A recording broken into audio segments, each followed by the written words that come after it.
provides a community gap. The only other theology on tap model is the Catholics. They have one for their diocese, but other than that, there is no other theology on tap. I've been part of a lot of theology and tap programs on the mainland, and they're lovely. Usually they're done in bars. That was originally where they were. I'm not going to bring alcohol to the church, but we'll bring food. Yeah, so that is the idea behind dinner church. Now, you can go to the next slide. So the problem is that in order to create a new church model, a new church plant, which is essentially what this is you need a team, you need manpower. And we don't exactly have that, right? We have lots of love and wonderful people here, but there's not enough young people with the energy and enthusiasm to be able to put together the service, do all the stuff online, and make it happen, in a way that would be constructive. So the other half of this idea was to bring young pastoral students in order to create a dinner church service. And they're going to have a number of other things that they do as well. We're also going to have those same young people helping Connie out at IHS build her chaplaincy program. So the purpose of this community is they get to learn about church, pastoral ministry, and chaplaincy at the same time, so they understand different ways of being a pastor. Because I've mentioned to you before that a lot of young people going to seminary are no longer going to seminary to be pastors anymore as they watch the mainline church decline. There's no opportunities for them, so they all want to go and be chaplains out in the world. And so this will be a good space for them to explore what that means for themselves. So the idea is that these interns are going to build that Thursday night dinner church program, and I've already sent out, for conversation with the council, I've already sent out this brochure to a bunch of seminaries, and I've been in conversation with seminaries about the prospect of bringing their young people here. These would be mainland students. Also, I've reached out to seminaries on island. I've reached out to PACRIM, U of H, and HBU. U of H is the only one of those three that got back to me saying they would advertise it. And this is also open on national profiles such as Indeed.com and Idealist.org. And so Hawaii students are welcome to apply for it, but the problem is that my expectation is they would live on campus here in a community, and so it may be less attractive to local applicants. But we'll see, it's still early on in the process. I've gotten about 50 inquiries about it so far from different students from all over the world, which was a question I had, probably for Danielle, is I've got a lot of international students from Nigeria or wherever else that want to come do it. And I wasn't planning on giving out R1 visas to do this, but anyway, we've got about 50 inquiries, and a handful of those being actual applications from different students from different backgrounds. And I've sent the leadership team a couple of these applications just so you can see the variety of different students that we come. And I think it would be really fun, to have these students living in our building, shaping our contemporary service. Part of what they'll be doing is also helping us on Sunday morning, helping with our worship team, running Zoom tech, helping do readings. I'm going to expect them to preach once while they're here. If they don't like preaching, they do Christian ed once while they're here. So they'll be here on Sunday morning helping us run our service, but we'll still be the ones operating it. They'll just be plugged into it, and then they'll have the creative license to help evolve the Thursday night service, which is targeted towards young families exploring questions about faith. For now, we're just doing a pilot project. So my proposal, based on feedback from you, is that these young people come here for 3 months during the summer. So they arrive the last week of May and they leave the last week of August. And in that time that they'll be here, you can go ahead and go to the next slide, Irene. This is just an overview of what that idea does, what the South that idea does. Another important thing about doing the service learning community in addition to the dinner church is not only does it provide manpower and also a unique mission, because a church plant needs to provide a community gap. There is no service learning community on Oahu that provides this sort of pastoral leadership training. There's one on Maui at Hope Chapel that does this exact same thing, but on Oahu there isn't one, so it provides a community gap. And also it's eligible for more grant funding. So non-proselytizing, which means that the goal isn't directly to create disciples, so it has a wider community goal. This goal would be education, right? They're eligible for a wider range of grants.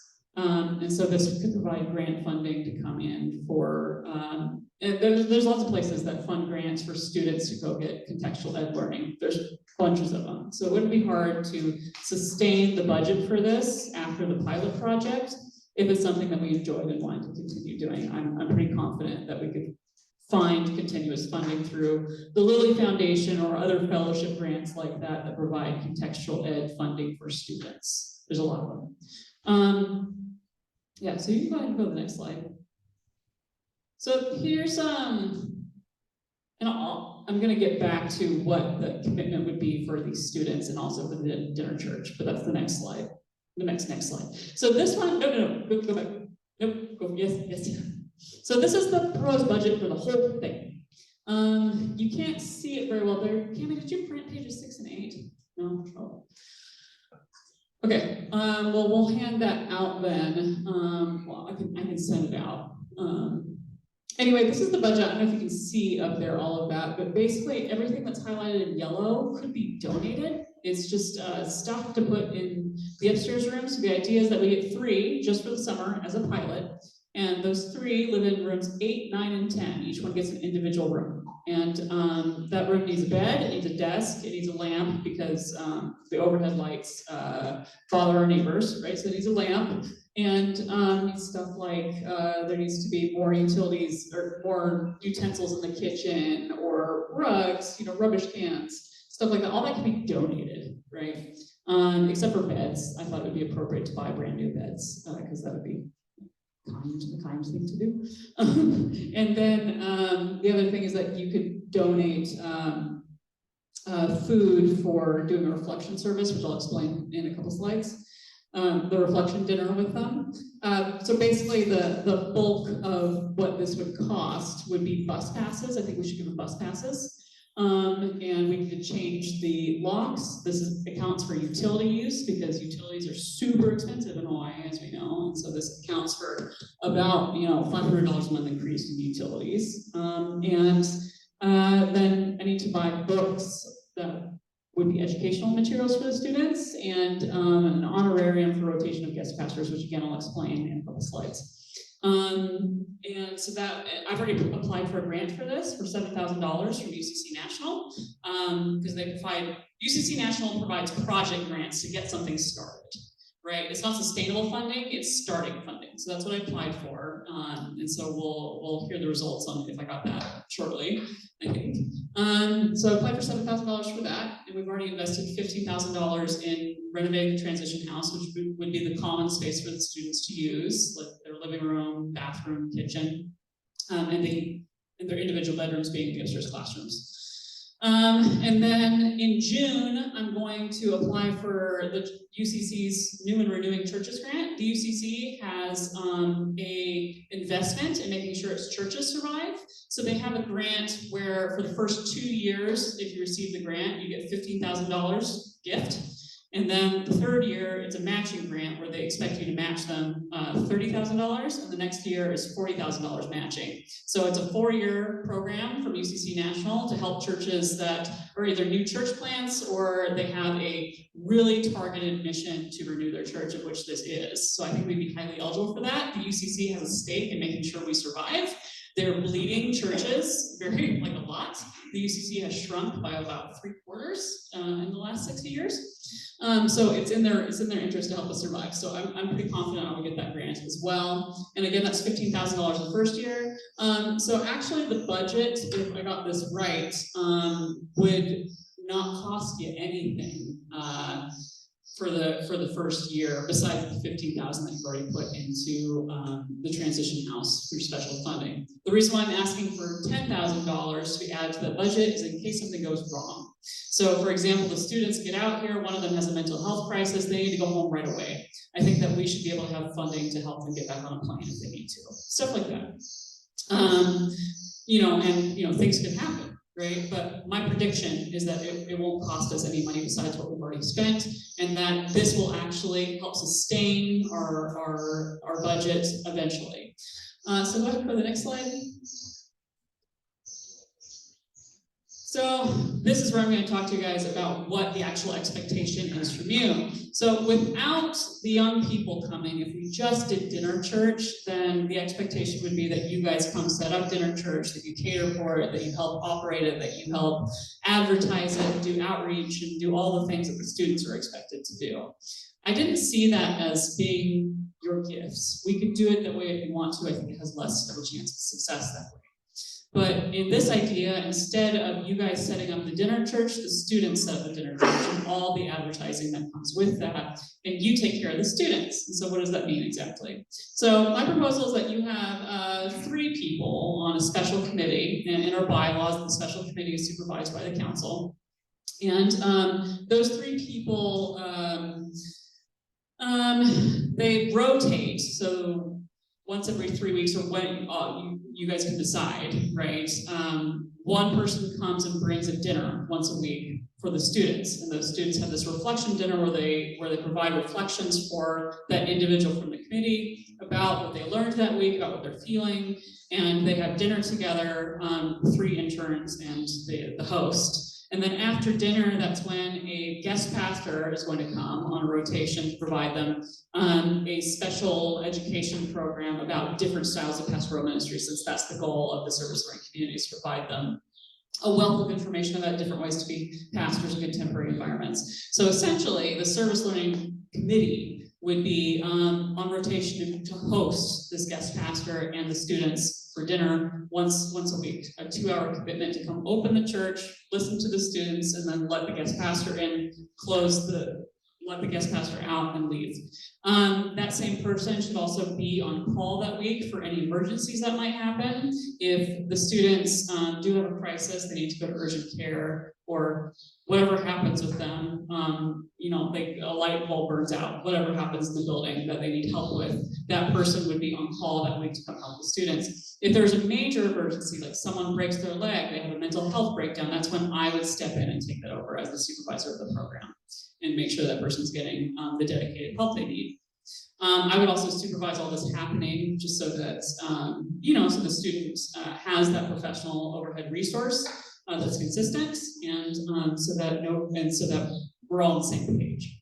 So that would basically be the commitment, is you'd be on a team of 3 to 5 people that would rotate through bringing these students dinner once a week, listening to their weeks, and being on call in case a light bulb goes out in church or something like that.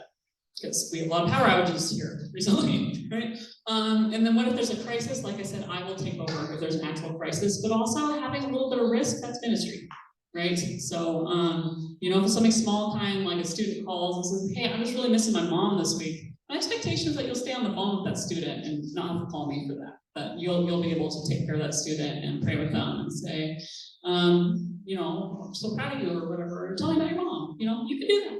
Do it. But if it's something like, I'm having a serious mental health crisis and I need to go home right now because I'm having constant panic attacks, that's when you call me. But we'll have a meeting, the committee will have a meeting with me to talk about these kind of expectations if we decide to do this. So next slide. So here's the schedule. Again, this is something that we should print out for you. Through February through April, that's when these 3 to 5 individuals on the special committee will be doing interviews with the students over Zoom, or if they're local, we can do it with them in person. And so we start interviewing the students and choosing which ones we want. So me and that committee will get together at least once, probably twice, to talk about expectations, what we're looking for and why, and what questions we're going to ask and why, and then get on Zoom, schedule and get on Zoom with all these students and choose which ones we want. And that'll be through April, so that's a bit of a time chunk right there, is that expectation is that you probably commit at least a couple hours a week to interview these students. So that would be a time crunch right there from February to April. But it'd be fun interviewing. I think. And then in May, that's when we're going to launch Dinner Church, and so we want to launch a couple times at least before the students actually arrive. And the expectation is that you guys would come and help bring the food and cater it. We're thinking of doing mix of cater and potluck, like having one main dish catered and then potluck dishes to add to the side. So we're going to run it a couple times before the students get here. My expectation is you guys would come to that. And I blacked out everything where there isn't any expectation of your time. And then the last week of May, that's when we'll start picking them up from the airport. And my expectation is someone signs up to go pick them up, welcome them, bring them to the church, show them around, explain to them the church and expectations there when they arrive, and then Oahu, whatever else you want to show them. And then the first week of June, that's when I will give a presentation to them at the first of these reflection meetings about the expectations of the program, so that they get the professional overview. So it's not just you being like, I think that this stuff's here. So I'll give them all consistent together, consistently. And then for the weeks of June through August, the rotation of on-call resident manager and the person who provides the weekly potluck for the students and welcoming in the guest pastor. Again, I was thinking it'd be a rotation of one individual every week. And then that is the time commitment, basically. It's commitment heavy at first to orient that committee together about the expectations and interviewing the students, and then it gets thinner over time. And I think it'll be fun. Anyway, so that is that, and then is there anything else, or is that the end of, oh, this is timeline projection. This is the last slide, then I'll hand it over to Danielle. Timeline projection is that, so this is just a pilot. It's probably not going to help us out that much at first. The first year, you're not going to see a boom in the church, right? We're not going to see a bunch of new people coming or anything, but it'll get our feet wet to make sure that we are comfortable with doing this, that we like doing this, that we're confident in it, and also gives time for seminaries to make sure that they're confident in us, right? That it's a good program. And so that I'm expecting that funding to be from these 2 grants I told you about from UCC National, alongside what we've already spent. And then year 2 is when I'm thinking that we should start having, which would be 2020 next year, is when we should expand to having 3 to 5 year-long students that aren't just here for the summer, that they're actually part of what we do as the church. And I think that funding would be from the Lilly Endowment or other types of fellowships that I told you about. There's lots of different kinds of funding for that. But we need to make a name for ourselves first. We have to have a project that has already happened in order to be eligible for grants like Lilly. And then, of course, if I get that New and Renewing Churches grant, it's a 4-year grant, so we get another cycle of that grant. And then by year 3, if this isn't showing promise and it's not growing our church and it's just becoming more of a pain than a pleasure, then we should stop doing it and reconfigure at that point whether this is what the future of our church actually is. And of course, we're going to have an opportunity at the end of the summer to evaluate the program when after the students leave and decide whether we like that or not, or whether we want to do something else. So that's it, guys.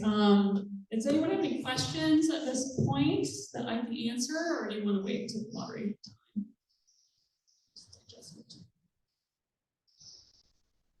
Okay, well, if there's not any questions at this point, then what I'm going to do is I'm going to invite Danielle Hickman, so you can pull her up. So Danielle is the Minister for Volunteer Engagement with UCC National. A big part of her job is to resource summer learning programs for young adults. And she's been a great resource in helping design this program. My specialization is refugees and homeless people, right? So I've never done a service learning program. I've never operated one.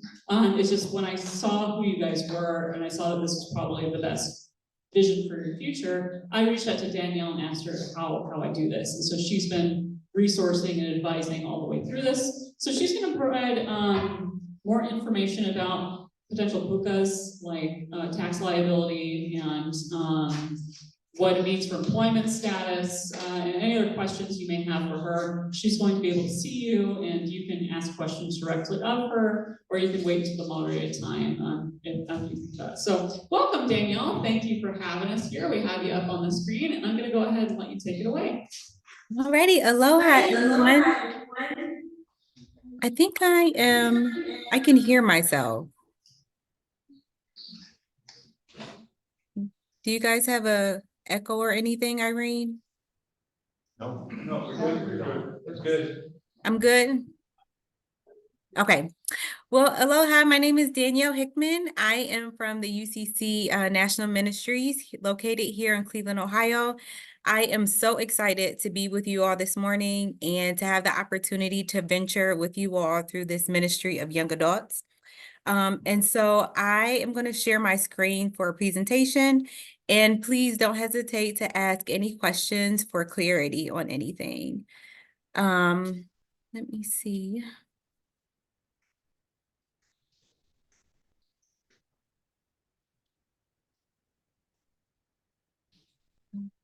Okay.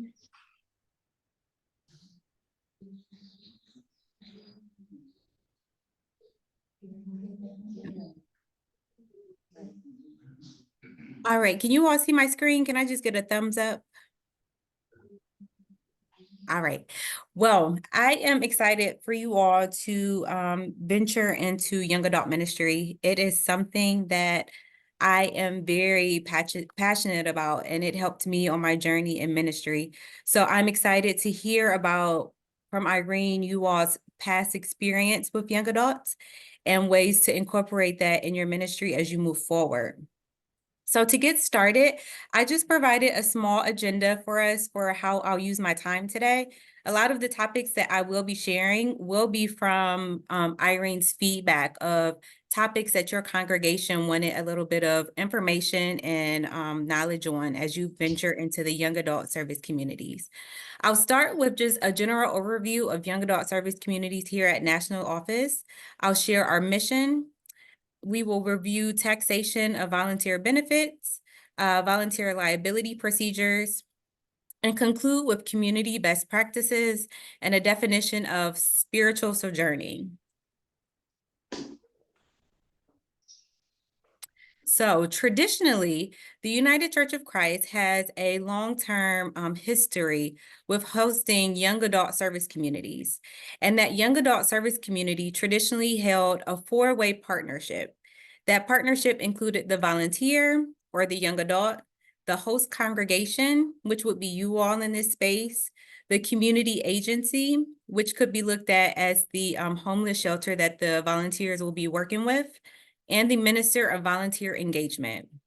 And in that four-way partnership, each individual entered into that space with an understanding of what was expected of them. We have stopped that program, and it has been Somerset for a little while, especially with the pandemic. And so I'm excited to see you all pick up this ministry as a pilot program, and I am here to learn and collaborate with you all as we are rebuilding our program. But from the beginning, it does mirror what the UCC National Office traditionally provides to young adults. And so what is our mission? Our mission is to engage young adults ages 19 to 30 with human need and expansion of spiritual reflection while encompassed in communal living and embraced by the church.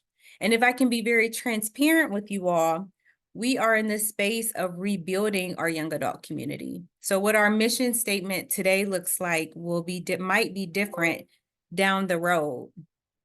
And so what I'm trying to say is that we are looking at how to serve young adults and congregations in this post-pandemic world. And how can young adults come alongside congregations and help strengthen the great ministry that they are already doing, but also pour into young adults as they are discerning their next steps. And so let's go ahead and jump into some logistical details for your church that you might be asking, well, what does this look like if we're hosting young adults and providing them financial backing or housing? So From the beginning, I always like to say that I do not have the ability to provide full guidance on your taxes and liability procedures because some of those details are by state. So I would like you all to definitely make sure that you are communicating with the individual that is responsible for your human resources to make sure that whatever tax rules and liabilities that are required by Hawaii, that those things are researched. But I will provide general tax information. So federal and state taxing authorities insist upon their share of almost any compensation you give to your volunteers. In general, for tax purposes, you must treat payments to volunteers the same as you to employees. So that means that federal or state laws require withhold of income taxes and FICA, Social Security and Medicare contributions from the compensation that you pay your volunteers. So there's this thing where stipends and other forms of cash awards constitute compensation for services, and they are taxable under the Internal Revenue Code and subject to FICA withholding, just as if they were wages paid to employees. So with that requirement in mind, volunteers should complete a W-9 form with your financial office through your church. And that form will assist human resources in deciding if you all are required to issue the volunteer a W-2 or 1099 form at the end of the year. The Internal Revenue Code contains several exceptions that exclude some items from tax. And although volunteers may receive a taxable benefit, some may not earn enough during their summer to owe any income tax. But a W-9 should be completed at the beginning of their time with you if you are paying volunteers. I say that to say here at the national office, anytime we have a volunteer that we are paying a monthly stipend, we require them to complete the W-9 form because you're required to submit anything and report anything over $600, whether you are employed or a volunteer. So we like to make sure that we cover all the bases by still making our volunteers submit that documentation. Now, if your church is not going to be providing that monthly stipend directly to the volunteers and you're only providing the housing, then they do not need to complete that form. However, if you're going to be giving them any type of compensation for transportation to get to Hawaii or anything just to support them while they're with you all, then it is encouraged for them to complete that documentation.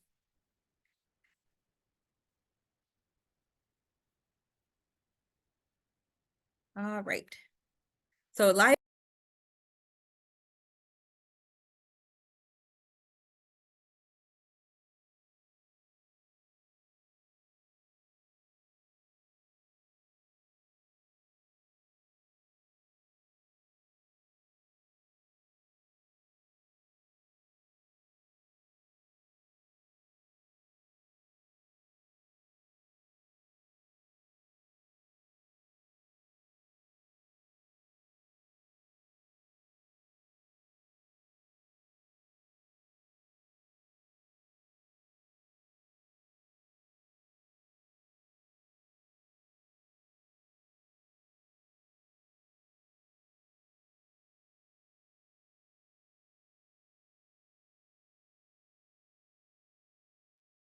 hello? Irene, can you hear me?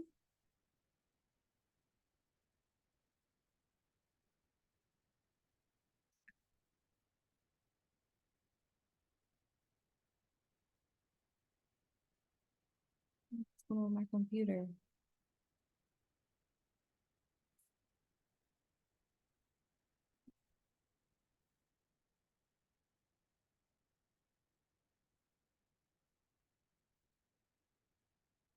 Turned off. It's like, turn off.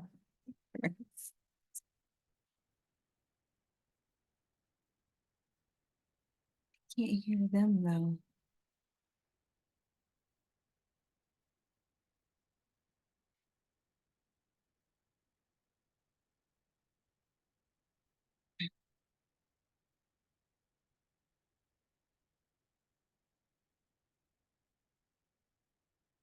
Irene, can you hear me?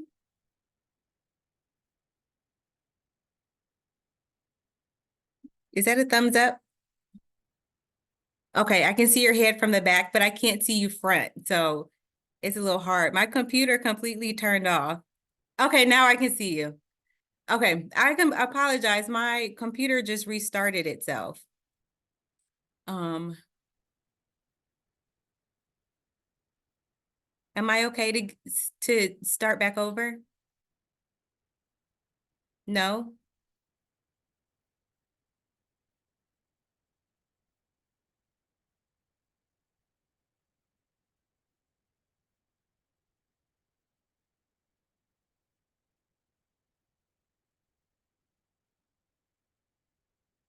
I can't hear anything. We can see her, she doesn't need to start over, and then we can't see her PowerPoint. We got it, we got it. Okay, say that again, Irene. Yeah. We can see you, we can't Okay. see your PowerPoint, you don't have to start over. Okay. I'll pick Okay. that. Thank you. Let's see.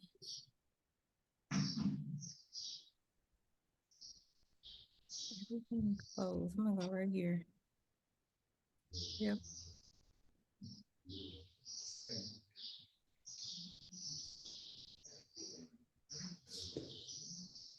All right, so I'm gonna pick back up from just concluding with our review on taxes and just how it's better, it's safer for volunteers to complete those documents. So just in case if they are required to pay the IRS anything, that information will be already in place, and the W-2 or 1099 form can be sent to the volunteer directly versus having to require them to complete the first step and then sending that documentation. And so Irene also wanted us to kind of have an overview on liability and young adult volunteers. I think liability and volunteers are inevitable. And I would like to begin with encouraging you all to align the young adult ministry with your current liability and volunteer practices. So first, liability insurance policy. An understanding of your church's liability coverage and changes that might need to be made must be communicated with your current policy lender. So they will communicate how to add the volunteers to your liability if they believe that that is needed. If you need to increase your liability insurance, and additional details for hosting young adults in your ministry. This is definitely an important and first step that begins with the policy lender. But a full understanding of what is needed will start with that conversation with them.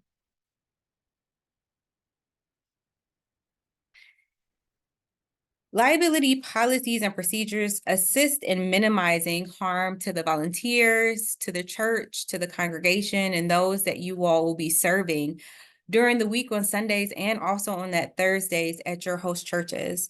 And so taking the time to look at your liability procedures and ways that you can reduce the risk of volunteers is very important. And so I wanted to take a moment to just provide a couple steps to help with reducing the risk of volunteers and liability.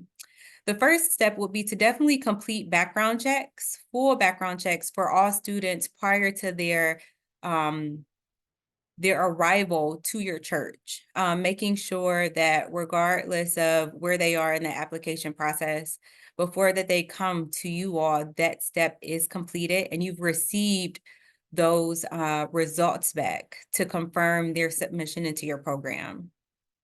The second would be review insurance policies to make sure the organization has adequate coverage.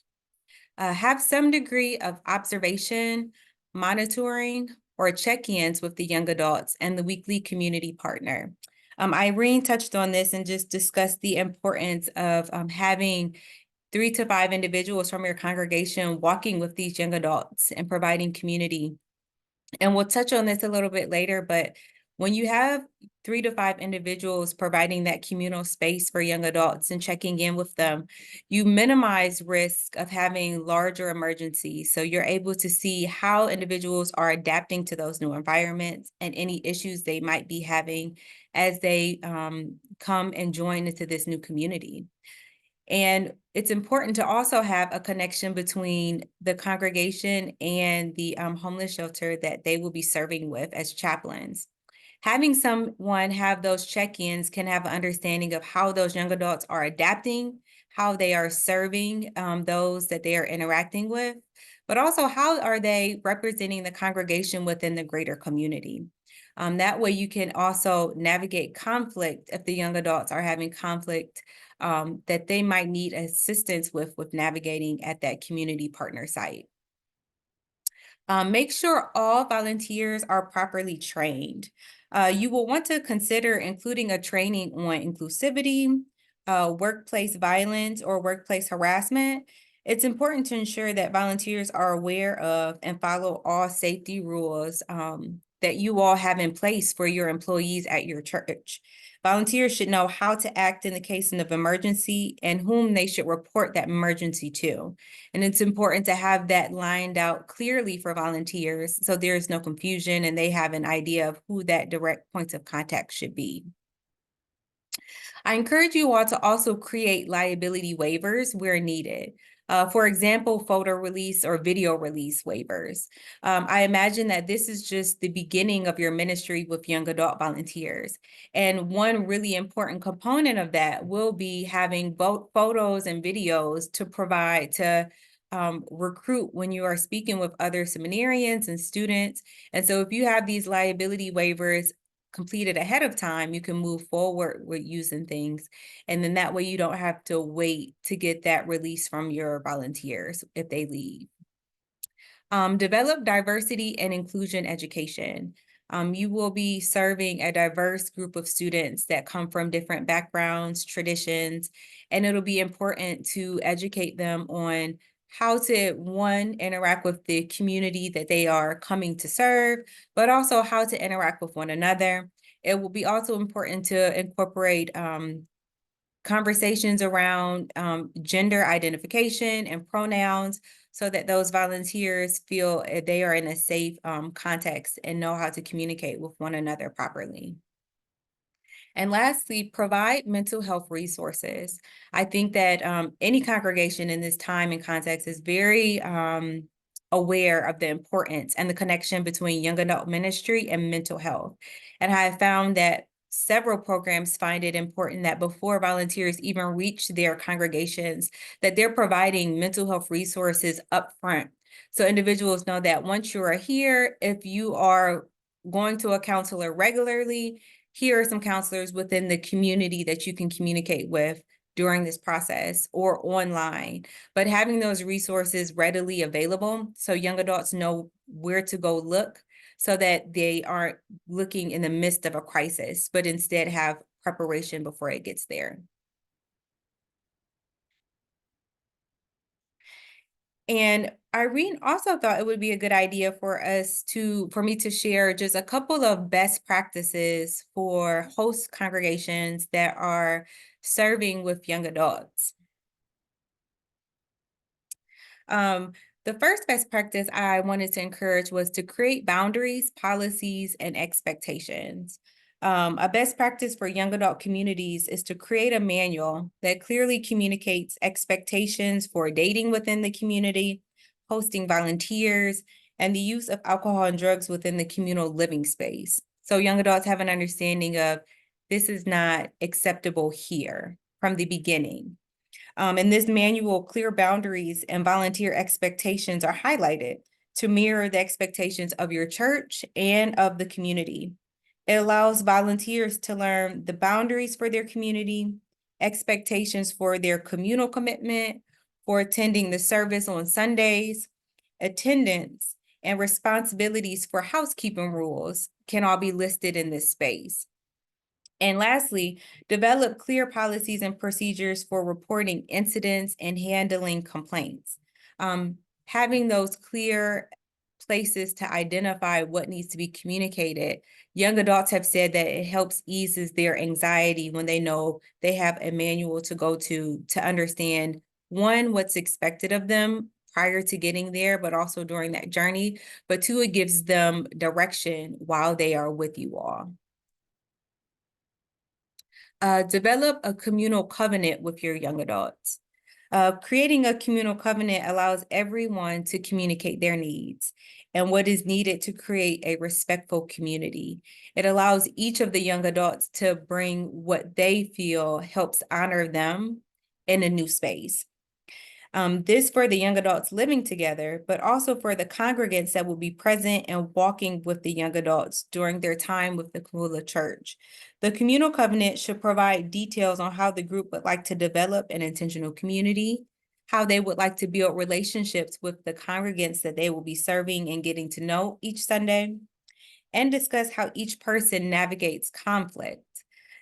They can also have a space of, communicating how they would like to deal with conflict within the community and within the church. They might say they would like Pastor Irene present when they have a communal disagreement, but that way everyone has an understanding of how each volunteer may shy away or need support in uneasy situations, and how each person feels honored and not disrespected. Another best practice is to create a binder for volunteer resources. Maintain a list of services available for volunteers. So when emergencies arise, they kind of have a list to identify maybe local doctors, dentists, hospital, and mental health providers. A list of mental health providers helps give wisdom and direction on, when you get here, if counseling is a part of a young adult's normal routine, they have a list of individuals that might be online or within the area to help them continue into that mental health strengthening and journey. But most importantly, provide local resources like local gyms that young adults can visit, mindfulness or meditation or yoga practices that help young adults navigate stress and keep, when they're in a new environment, it helps them with navigating anxiety. I've also seen it encouraged to identify a house manager, providing the volunteers with a book that provides information on who to contact if there's an emergency at the housing facility. If they have issues with waking up and they have cold water, or if someone's keys aren't working. I know Irene mentioned earlier something about the lights going out. When those issues arise, who should they be contacting? So then that way, the 3 to 5 individuals from the congregation, everyone's not getting a call, but instead they know directly who to contact for that specific issue. Provide crises and emergency protocols for volunteers. If there's an emergency, who does the volunteer call first? I know, Irene, you said that if it was certain emergencies, they would call you first. And so helping the students understand and reviewing the steps with them, if this happens, call volunteer A for this week. But if it's a greater emergency, call B. It's also important to provide them emergency phone numbers for your area, whether it be hospitals for an ambulance if needed, fire station, whomever your congregation believes would be good to have listed in a book for volunteers to call if anything were to happen, that they would call that individual first and then Pastor Irene or whatever volunteer is listed next. But just having that protocol in one space for the volunteers to follow has been very helpful, I've learned, for past volunteers. And I also think it's important to educate volunteers on new environments that they are living in. Review emergency weather-related protocols, or just education on how to live in this new community that you are learning about. When I was a volunteer and I lived in Southwest Baltimore, I lived with the Sisters of Bon Secours. And one of the first trainings they provided us was a training on safety. Because the community that we were living in was not very safe. And so they provided us a space to learn how to be alert and aware, and just to have a clear conversation about the new community that we were living in. And those are techniques that I still use to this day. And so those type of trainings are very beneficial for volunteers when they're entering into new spaces. And lastly, a great best practice is to connect the volunteers with neighboring young adult communities. Sometimes volunteers are looking for other young adults to have that connection with while they're serving with your church. And they can learn a lot, one, from one another, but two, community expands beyond just those 3 young adults that'll be in your congregation. And it helps young adults to be able to grow and see and learn from others that might be in the area doing similar work.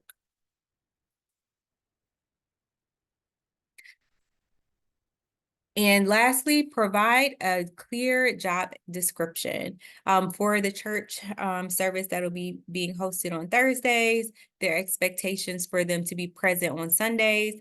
You know, clearly communicating each job description has been very helpful. Young adults always share the anxiety that they hold in entering new environments, and they benefit from the most information and also clear, concise expectations when they're entering those new spaces.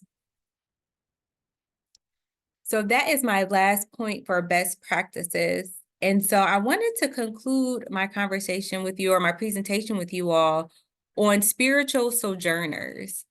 And you're probably asking yourself, what is a spiritual sojourner? So a sojourner is a person residing temporarily in a community and place that is not their own and is dependent on the goodwill of that community for their continued existence.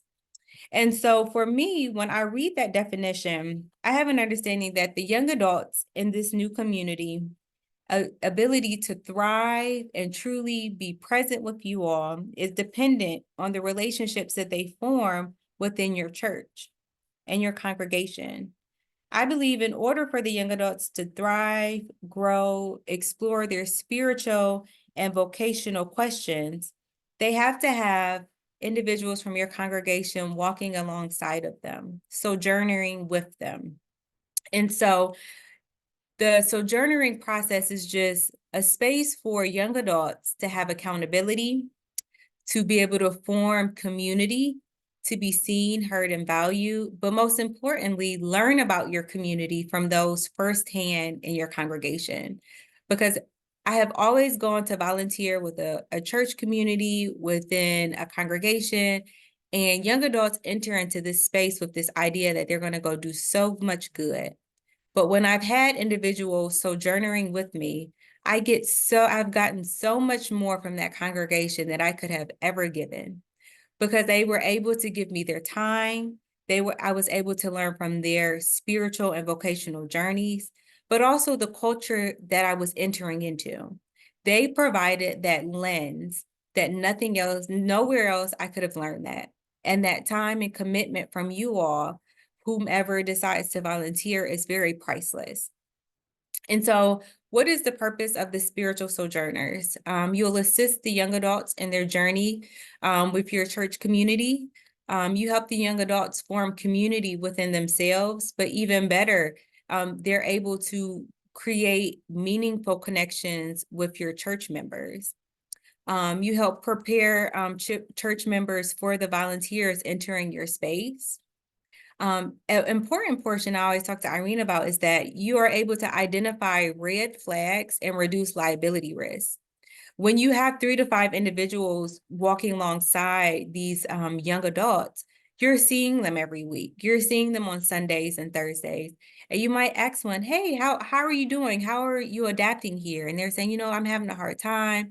There's a lot of stuff at home I'm worried about.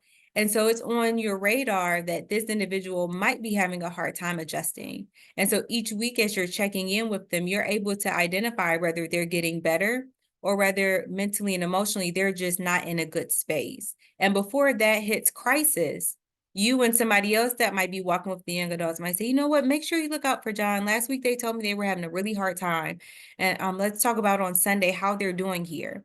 And so then as you all are supporting these young adults, you're identifying, hey, this person isn't having a really good time here. And before we get to the crises of, oh my gosh, we have to buy a plane ticket because this individual is mentally or emotionally having a mental breakdown, you've been able to walk and identify this red flag before it got to the emergency.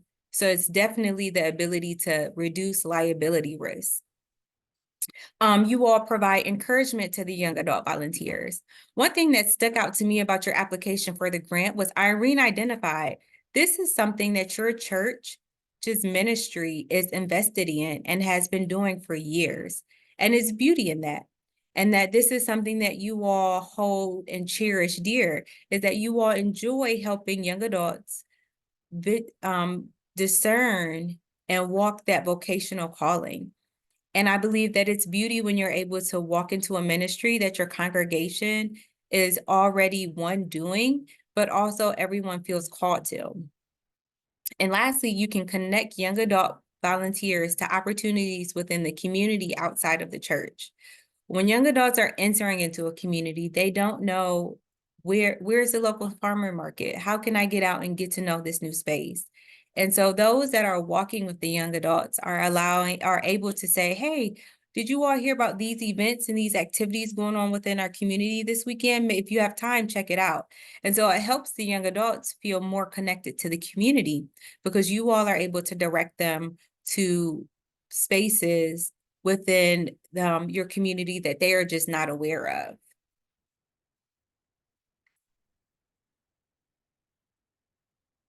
And so that is the end of my presentation.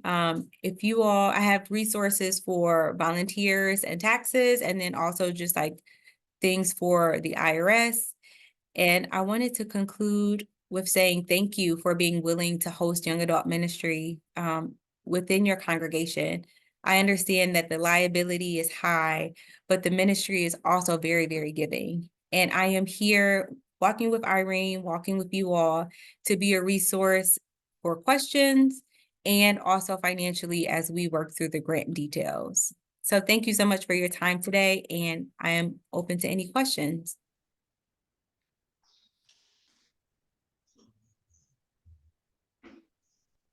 Thanks, Danielle. Is this working? This microphone?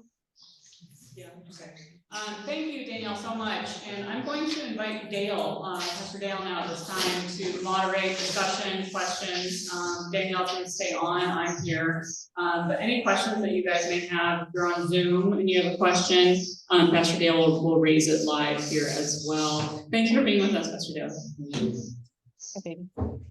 Thank you, Pastor. Thank you, Danielle. Wonderful presentation. Nice to meet you. Nice to meet you.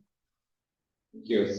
So, yeah, that was a lot to take in, and I know this isn't, you've been hearing this, talking through this, so I'm just here to hear what's your thoughts, what's your response, what you're feeling, anything's okay to say, and respond with you or moderate that a bit, and you know, I love you, I'm for you, and you know, so yeah, what is, any thoughts, any initial responses, or you've had some time to respond over a while, there's been a lot of conversation around this, so at this time now, today, what's your thoughts and feelings? What do you, what's your general thought about this?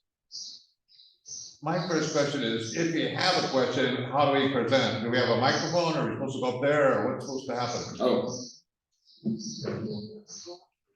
I think you should probably go up. Okay. okay. Did you have a question, or? I don't have a question. Oh, If I did have a question, I want to know how I'm supposed to ask it. Well, that's a question. That's good. That's just, yeah. Yeah, you could just, if it's too hard, somebody else might answer. No, I know. I'm just here to moderate them here. Yeah. Hi, Danielle. May I ask you to clarify?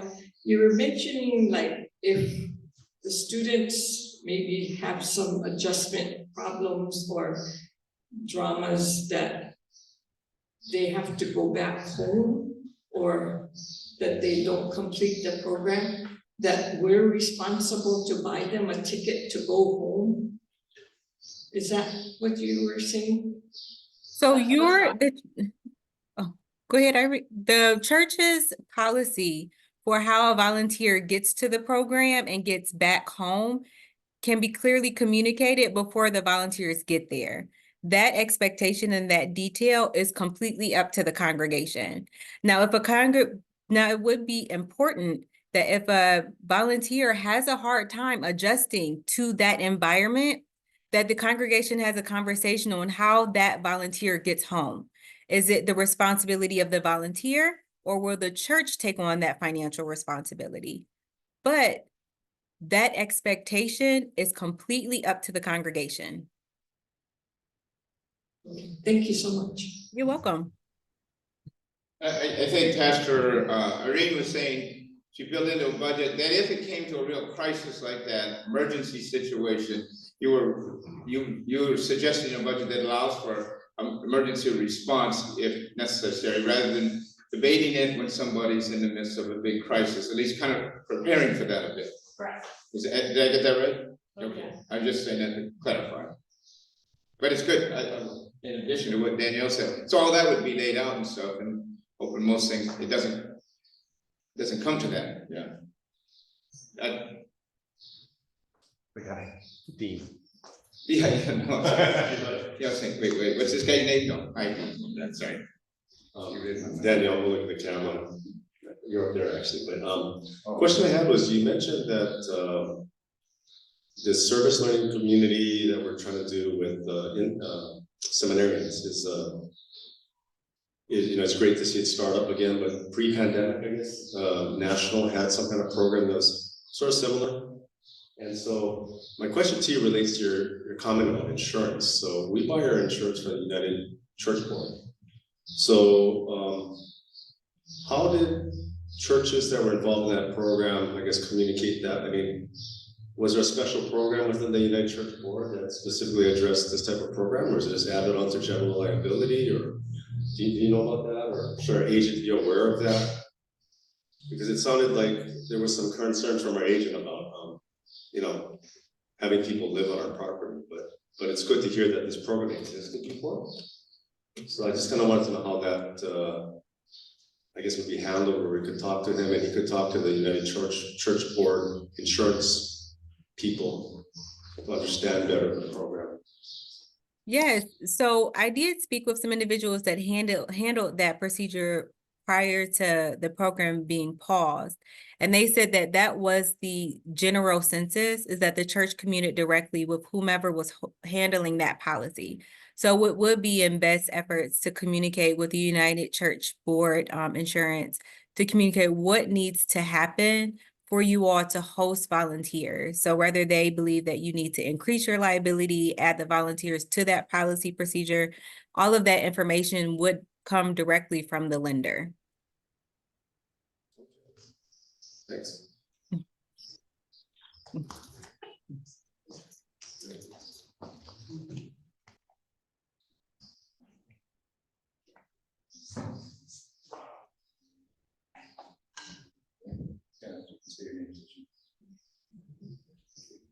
Hi Danielle, I'm Dennis Wong. I'm the clerk for the KCC. Would you please send us a list of references of other UCC churches that have had service learning communities, so we can reach out and contact them and find out what the experiences are, so we can have and do our due diligence. Appreciate it. Thank you. Hello. So I will send you what I have. The last churches that I have on record that had a community was from 2016, 2017. So I will try and get you their direct contact information and research whether they still have anyone on board that handled it. Thank you. No problem.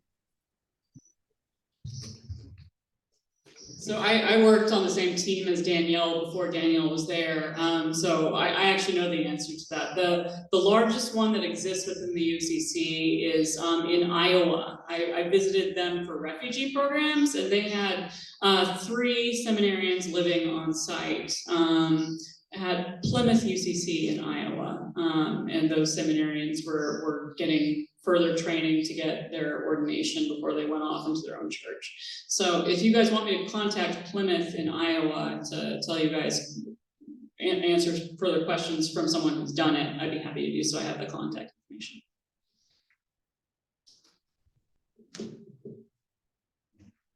Another question, Darren? There's a question in chat, Danielle should be able to. Just let her know. Oh, there's a question in chat, Danielle, can you see that? There's two now. Yes, I can. After the initial training, fees and months, what commitments were made? We can't see it, so. you might Okay, need so to- the first question is, are the initial training, after the initial training, 3, 6, 12 months, what would commitment remains to KCC only to train students? Do any students remain more permanently?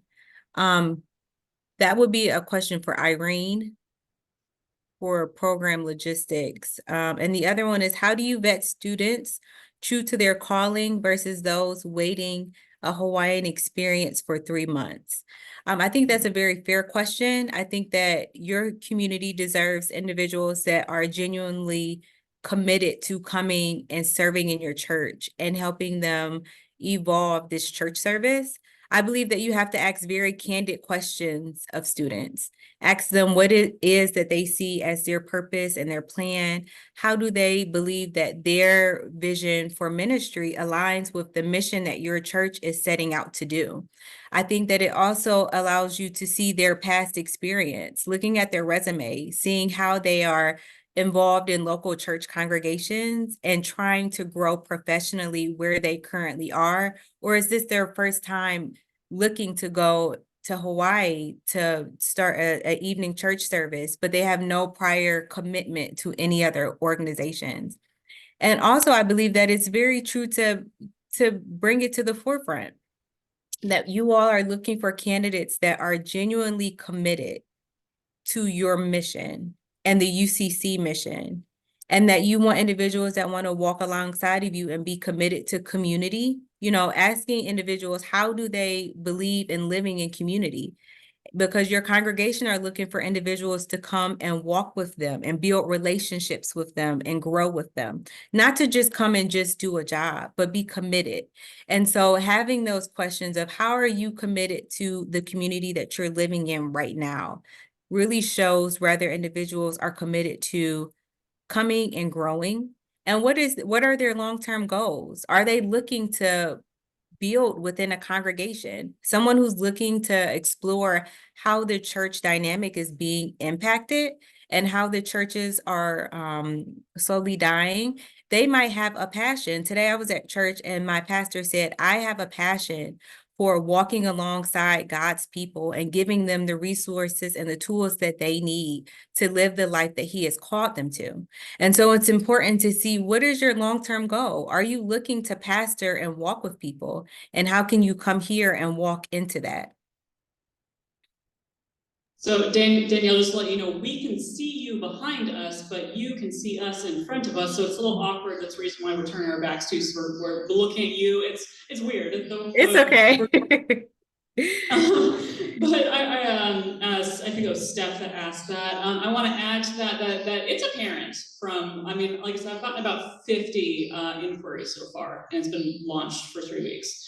And it's apparent just from the inquiries if they're just looking for their Hawaiian vacation, or whether they're genuinely interested in learning about our church and what we offer and intersecting that with their passions. And I want to mention that, you know, and when you get into the interview process, it's apparent. And I know Matt's wife is online, hi.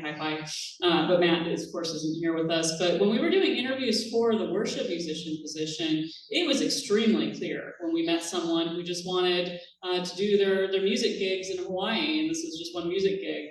And one thing that really stood out about Matt in particular was that he genuinely showed enthusiasm for this being a spiritual home and a church community that he wanted to help thrive and bring followers to the light of God. And it was what made Matt really stand out from everyone else that we interviewed. So it's just, you can see those things when you interview people, and I've been vetting applications already, and I just throw out applications altogether that just seem like they just wanted their Hawaiian vacation. We've gotten really interesting applications that range from, you know, evangelicals that have just come through a big transformation experience and they want to explore what that meant with us, and others that are like really intellectual and are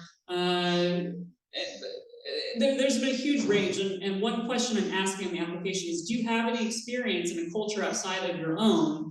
And do you know anything about international mission, and in Hawaii in particular? And I think that's a very telling what response they give to that. So it's in the application before they even get an interview. What else? Good word, Danielle and Pastor Irene, about that. If I could just say a little bit about that, is that at our church in Palava, we were interns and youth workers and associate staff in our own denomination. I interviewed 50 people over about 5 days, which was ridiculous. But I really found that question, and that it was about Hawaii. I've never been there, but I want to go see what it's like, and excited and all that. That's easy to sort out some, and important to sort that out. But what I really look for, and what we came upon in people that we did call, was a sense of passion and call about ministry, number one. A real sense of call from God to learn and grow, and a loving curiosity about how to grow into ministry, a loving curiosity about Hawaii and the needs and the people of Hawaii, really important.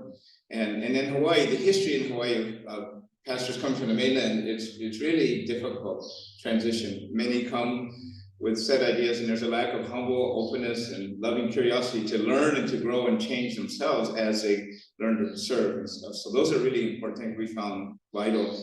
They want to learn, and they're humble to come and see and experience other cultural ways.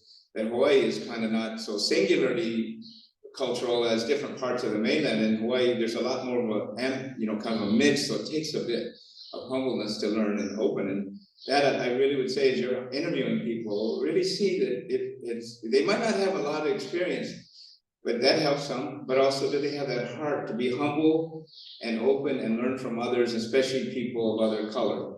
And people from the mainland don't always necessarily come with that. And that's an important distinguishing. And Hawaii, it's pastors and all that. We had lots of turnovers because of that kind of challenges. So just a thought. But in this interview. Pat, were you going to say something? Do you want to say something? No, just kidding. I just put you on the spot. Sorry. Yeah, Dennis.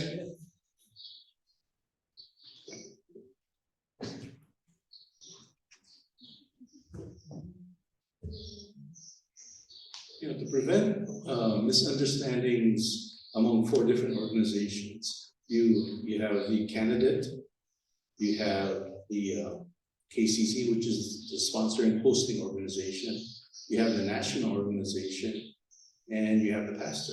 There's essentially the 4 different entities that are involved in this. The way you want to establish clarity, I'm wondering if UCC National may have some already concepts of operational agreements or contracts already in place that will clearly define what the roles and responsibilities among the 4 different entities really are. Otherwise, we'd have to start from scratch and create our own contract for the 4 entities. Thank you. Absolutely. Excellent question. Definitely. We do have resources for creating that. That document will be shared with Irene once we finalize the details for the grant. The expectations for each party will be communicated clearly there. And depending on how our process moves forward, I can definitely share that resource with Irene. I want to answer Steph's question. Okay, you can answer the online question. So Steph or Keith, I don't know which one. Steph and Keith are asking if we can include at least 1 local Hawaiian student per year. I would love that. In fact, I would be down if all 3 were just from Hawaii. But, you know, I have talked with others who have service learning communities here on Oahu, including Crossroads. UCC has Mahala Farms, right? Because you guys have Kathy who comes out there and does the spiritual sojourner thing with Mark's kids who are living in huts out there. And Pastor David over at Crossroads also had a service learning community when he was at Camp Mokule'ea. They just have a real hard time getting local students to want to come do intensive opportunities on islands like this. Especially since they're expected to live on site. We can adjust those roles, but a service learning community, they're expected to be together with each other all the time and growing together. It's not like something you do once a week and then go back to mom's house. And so others have said they have trouble attracting local youth. But if I had all three applicants be, you know, from town or Waianae or even, you know, Lahui, that would be great. I just don't think that that's what will attract. But yes, I agree. I would love to have more opportunities for students. With some other questions or thoughts, reflections? Can I just ask for myself, just to get a kind of read of it? And generally, do you feel kind of excited or good about this? Like, this is a good idea. This is something maybe God is stirring and calling us to. Is that, you know, just, is that something you have that in you that, yeah, this is worth continuing with, going for? Can you raise your hand if that's a yes? And not sure, and if you're not sure, halfway or still thinking, okay, great. Yeah, any other thoughts or questions? I just have one thing too, as you're coming up, is I thought about, I'll talk to Dan Stringer, who is the IB staff person at UH, working with students from all over who are deeply interested in ministry, many local, they have a strong local contingent, as well as international and stuff. And maybe can connect you to, he would be a great resource for people. Yeah, I was just thinking about, as you were talking, it never, you know, when we met it, anyway, just a fresh thought. Mine was just sharing with the congregation and members that, so Pastor, you know, when we had the congregational vote on the budget in December, you know, as a parent, there was a lot of questions, and it was really the trustees that were kind of concerned about, you know, the finances and all that, and how this program's gonna work. But Pastor Irene, you know, so council, we did talk about leadership needing to be more informed about the program, and I was the chair of the trustees, so it's kind of my responsibility, and I didn't communicate to my team what was going on. So long story short, Pastor Irene met with us a couple Sundays ago with the trustees, and it was a good conversation. So I think the trustees are all on board with the program, and we just wanted to make the membership know that, you know, this is something we have to do, we're excited about, because we feel like it's a path, it's a pilot program, it's a path forward to try something different, something that Pastor Irene is passionate about, and you know, I feel like God called her here for a reason, and she has a gift of developing this with her ability to understand grants, working at the national office, having contacts like Danielle.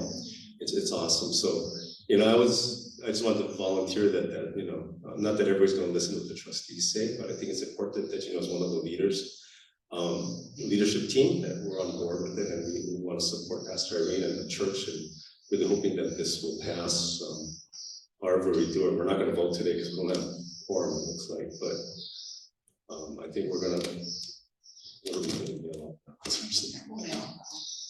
Maybe we could do like everybody votes twice, and that makes quorum, doesn't it? I'm just joking. You didn't hear that, did you, Dan? By the way, I turned this way so you can see my best side in the back. I'm scared. Yeah. Anyway, sorry. Anything else?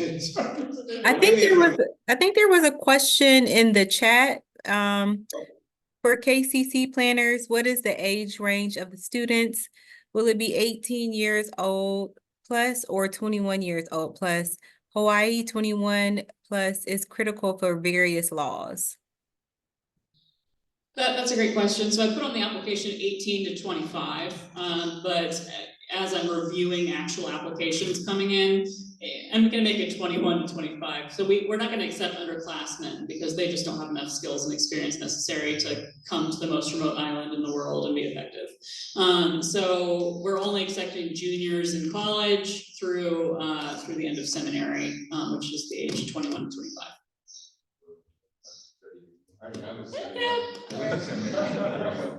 Yeah, so I mean, that's the problem is, well, a lot of seminarians are older adults now, but we want to keep them all the same age so that, so they have a community together. I mean, one of our applicants is 26, I think that's acceptable, Yeah. but, It took me 10 years to get through UH, so that's oh my God, she's saying, why did I ask him to do this?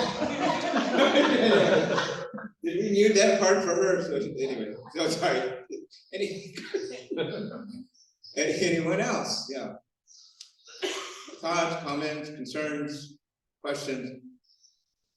So, as your friend and previous pastor, but also recipient, I wouldn't be here today if it wasn't for you back, a few years back when I was like 21, 22, brought in, and I had very little. I wasn't raised in a church.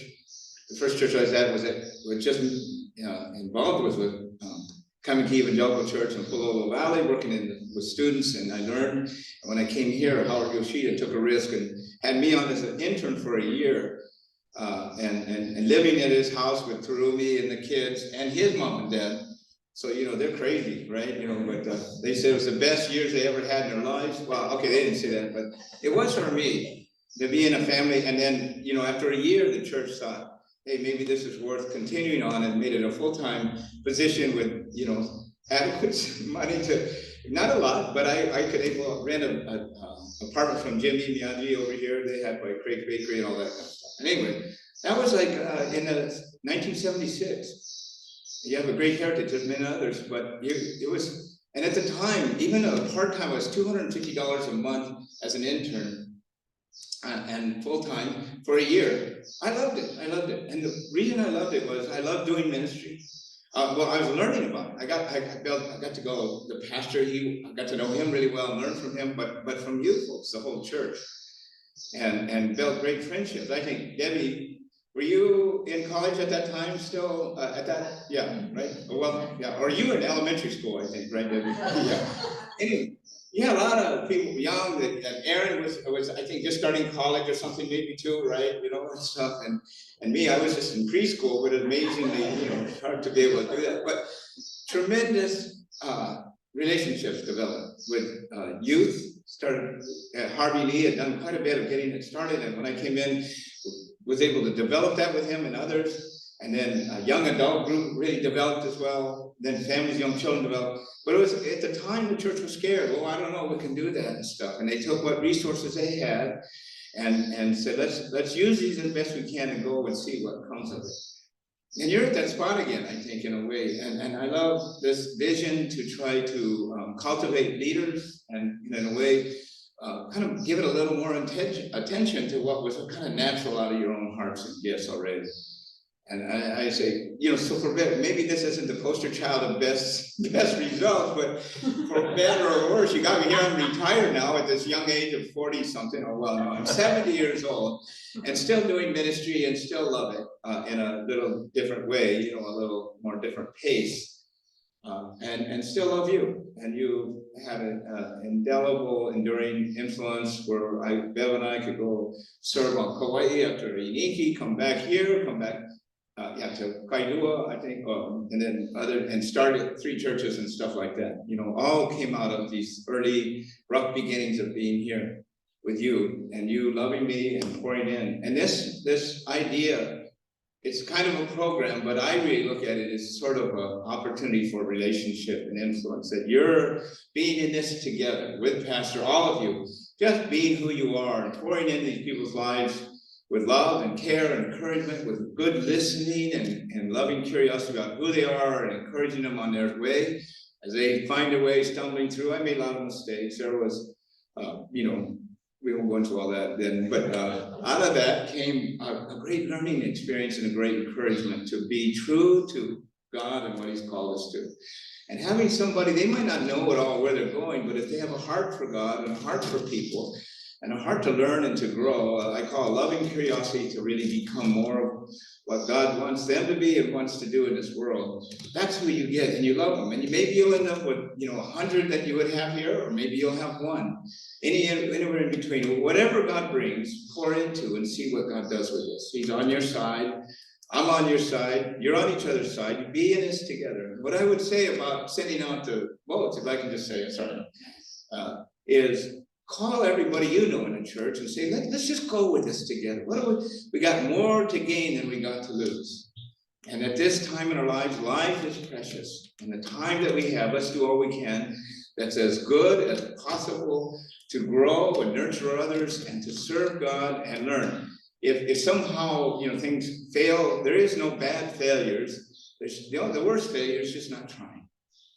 But to go and maybe it doesn't go out so well, or maybe all those kind of worst case scenarios, and all this going through the liability and everything is, oh my God, that's but you got to stay at all that stuff. But keep your eye on the focus, the mission, and the purpose, and the tremendous opportunities. Even if it's one life you nurture. You don't know where that's going to go in God's hands. And you have so much to give in that way. So I just want to encourage you. I think it's a great opportunity, the defining moment, to just go forth with this with Pastor Irene and you as leaders as a church. I think it's a wonderful possibility and vital at this time in your life and in this world. So I'm sorry. I didn't get to preach, so I got to get it out. Sorry about that. Sorry, Danielle. I'm just going out here. But anyway, anything else? Yeah, I just want to point out one thing you said in your sermon. I'm still a pastor. Yeah, we talk too much, all of us. So he said that was one of the best years of my life, that year that Howard Yoshida had him as an intern here, developing his pastoral spirit. My time at this Northern Ireland place was one of the best years of my life. Danielle, the year that you did a service learning community, was it one of the best years of your life? Yeah. So we have a real opportunity to change people's lives with this. And any place where people's lives are changed and transformed is where the gospel is taking place and discipleship will grow. And that's the whole idea. That's it. Anything from you, Danielle? Thank you all for having me. I am here to answer any questions and be supportive in any way for your congregation. So please do not hesitate to send Pastor Irene more questions. I'm here to answer and support in any way that I can. And my door is always open. Wonderful. You've been great. Thank you. Thank you. Anyone else? So, would you want me to close with prayer now, or did you want any other technical or what's next steps kind of thing? Yeah, so I mean, so despite not having a budget or a quorum to be able to re-vote on that budget, the budget request, again, the motion is to add $10,000 to the budget for this specific ministry. And that will be sent out through the mail. Please return it. But for now, I'm going to continue moving forward unless there's objections to that. And I'm going to continue receiving applications. I'm going to start tapping people to be on the service learning committee to start interviewing those students. Caitlin has volunteered to do that. Paul said that he would consider doing it as well. Maybe Aaron. If anyone feels impassioned to do this, please let me know. Again, it's going to be top heavy in interviewing with students and then taper down and being easier and less strenuous once they're actually here, so that's what I'm going to continue doing for now. And we've already had several applications and we need to honor their time. I told those students that it's probably going to be a month or so before we can interview them, but we should start doing interviews in mid-February so that these students that have applied are sitting there biting their nails wondering what's happening. Okay. Okay. Anything else? Anyone else? Thank you. I know it means a lot that you stayed in here and you online, stayed online and listening and involving. And I just want to thank you for letting me be here and mess up this whole gathering a little bit. But I love being with you and care about you a great deal. And I'm excited that there is such a wonderful life here for our community and for our state and for God's kingdom here at Kaito Christian Church. So thank you for being part of that. So I'll close with a prayer. Is that okay? You want to stand together and just,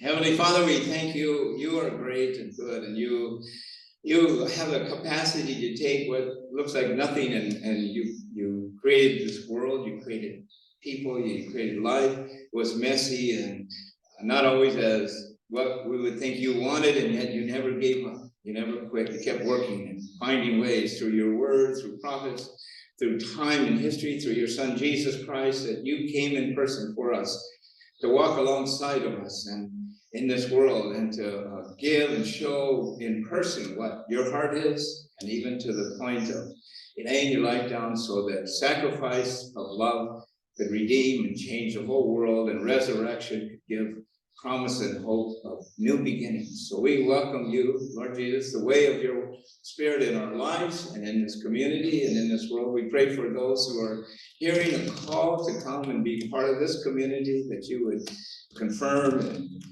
clarify with them and give them a sense of direction, and a committee that meets with them, that they would hear you whispering in this community.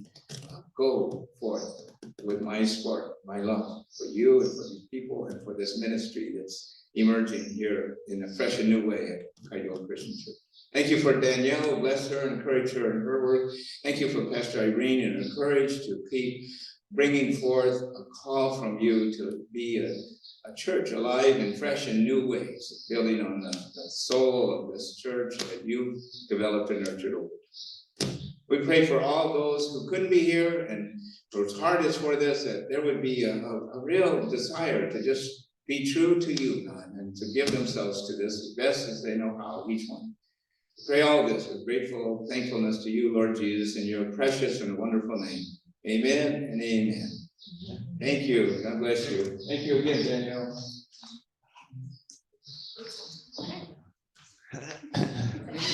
Thanks for having me.